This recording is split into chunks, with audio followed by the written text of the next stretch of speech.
الحمد لله حمدا كثيرا طيبا كما أمر، والصلاة والسلام على رسول الله سيدنا محمد خير البشر وعلى أصحابه وآل بيته ومن اقتفى أثرهم فاهتدى واعتبر. فنحن قبل قليل بعد صلاة الجمعة كنا في وقفة احتجاجية أمام المسجد الكبير في بشاك شهير نصرة لرسول الله صلى الله عليه وسلم. والذي لفت نظري أن أحد كبار علماء الإسلام وأحد الشيوخ الأجلاء علما وسنا فضيلة الشيخ عبد المجيد الزنداني شاركنا هذه الوقفة ومعه أولاده بالكرسي، لكن قال: أستحي أن أجلس في وقفة لنصرة رسول الله صلى الله عليه وسلم. والشاهد من ذلك أن هذه الوقفة لرسول الله صلى الله عليه وسلم لم تنتهي، فإن الهيئة العالمية لنصرة نبي الإسلام التي تشرفنا بإطلاقها مع علماء الأمة قبل أقل من عام ما زالت مستمرة في نصرة النبي صلى الله عليه وسلم بنصرة أتباعه.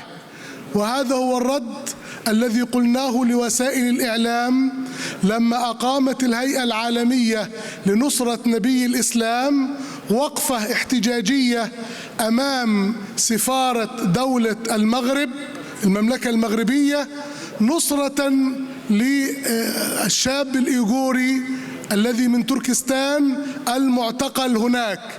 قالوا: ما علاقة الهيئة العالمية لنصرة نبي الإسلام أن تتحرك بعلمائها جميعا لنصرة فرد؟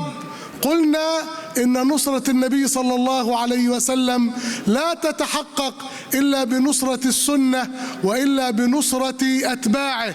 لقد حرك رسول الله صلى الله عليه وسلم الأمة والصحابة لنصرة حليف لما جارت قريش ومعها بكر على خزاعة التي هي في حلف مع رسول الله صلى الله عليه وسلم، وجاء عمرو بن سالم يسأل النبي صلى الله عليه وسلم النصرة، قال له: نصرت يا عمرو بن سالم، نصرت يا عمرو بن سالم.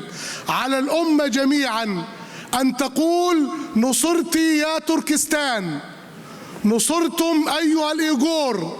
على الكاتب أن يكتب، على المغرد أن يغرد، على صاحب المال أن يتبرع، على المعلم أن يدرس، لتبقى هذه القضية وهذا الجرح النازف في جسد الأمة حيا حتى تتعافى بإذن الله. لا سيما وأن مع التغيرات العالمية ومع الحروب الحديثة هذا مؤذن بالتمكين لهذا الدين. فإن من سنن الكون أن القوى الكبرى إذا دخلت في صراع وحرب جاءت الجولة للإسلام.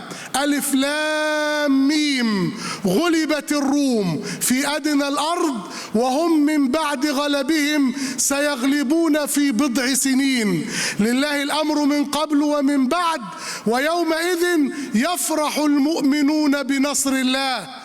وكان النصر في يوم بدر لما انتصرت الروم، ظهرت القوة الإسلامية الجديدة وغربت شمس الفرس ومن بعدها شمس الروم. وكان سعد بن أبي وقاص وكان عمرو بن العاص وكان خالد بن الوليد يجهزون جيوش الإسلام ليصبحوهم، فساء صباح المنذرين.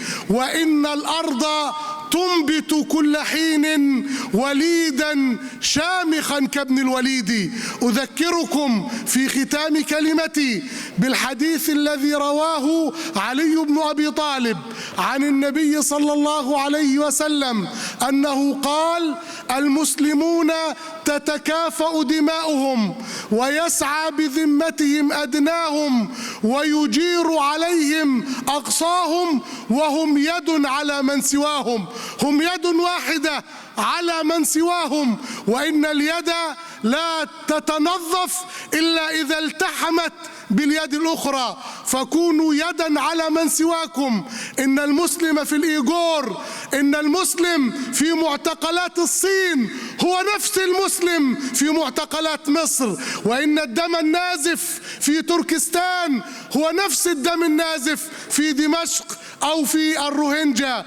وصيتي الأخيرة والثانية هي وصية رسول الله إليكم صلى الله عليه وسلم، حيث قال: ابغوني في ضعفائكم، وهل ترزقون وتنصرون إلا بضعفائكم.